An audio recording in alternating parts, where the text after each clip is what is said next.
أهلا، النهاردة نتناقش في عالم غريب فعلا، عالم ناجح جدا بس مشكلته الإدارة، وهو عالم أفاتار آخر مسخر هواء.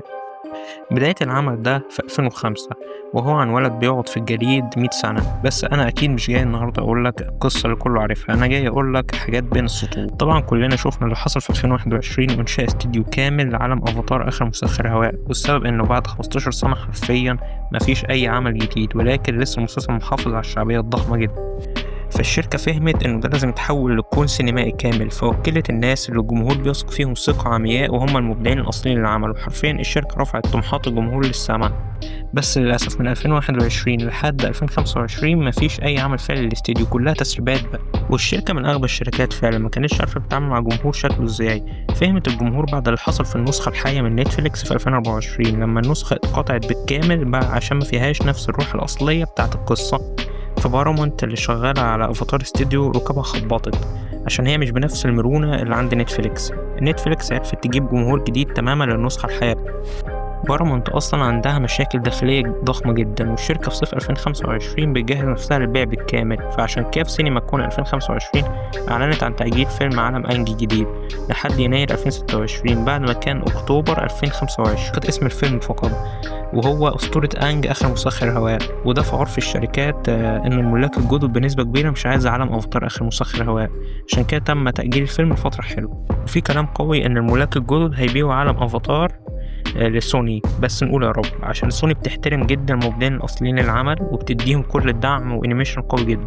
وخليني اقول لك الخبر الاصعب بكتير جدا، انه بنسبه تتخطى 80% الفيلم بتاع افاتار اخر مسخر هواء هيتم تاجيله اكتر من يناير 2026، ويمكن كمان الى اجل غير معلوم. والنسبه دي كانت 60% بس بقى اللي خرب الدنيا فعلا انه بارامونت بعد ما سجلت اسم الفيلم في مهرجان انسي للانيميشن لغت التسجيل تاني، وده يؤكد ان الفيلم هيتاجل وقت ضخم جدا. واللي مخليهم متاكدين ان الفيلم ده هيتاجل او يمكن حتى يتلغي عشان من عدد الافلام الضخمه اللي زي كده تبدا حملات تسويق قبلها بسنه، واحنا فاضل 8 شهور وما نعرفش غير انه في مشروع شغالين عليه من 2021. بس كده صفر معلومات تماما. حتى اسم الفيلم بيتغير كل شويه، مش ثابتين على اسم. ممثلين الصوت كل شويه يخشوا ممثل ويطلعوا ممثل تاني، فمش عارفين هم عايزين يعملوا ايه. وبارامونت كشركه مدركه تماما ان لو كانت اعلنت على تاجيل اكبر في سينما كون 2025 هتهز كيان الشركه بشكل ضخم، فأجلت فقط 3 شهور. وبارامونت عارفة إنه أي تأجيل تاني تدمير بالكامل للعالم، بس هي عايزة تبيع نفسها بدون أي خسائر ضخمة، والعائلة المالكة للشركة مش عايزة أي فضايح في البيع، والبيع يحصل بهدوء تماما ويهربوا من الضغط ده كله. وبعد كده حصل إعلان طلع ترند عالمي، وهو أفاتار السبع سماوات، وهو بيتكلم عن بنت من قبيلة الأرض تكتشف إن هي الأفاتار. والمبدعين الأصليين فعلا أذكياء جدا، عشان اختيار أفاتار بنت بيسهل عليهم جعلها شخصية غير طبيعية الميول. عشان لو الافاتار ده ولد، العرب واسيا اغلبهم مش هيتقبل انه يبقى غير طبيعي الميول، لكن البنت بيبقى الوضع اهدى شويه. في المبدعين عشان يرضوا التوجهات المقرفه وفي نفس الوقت ما يخسروش اي جمهور للمسلسل فعملوها بنت. وهو مسلسل مكون من موسمين، كل موسم 13 حلقه. الفكره هنا ان المسلسل ده نيكولادي اعلنت عنه بس عشان ترضي الفانز، لكن فعليا هو حبر على ورق ده.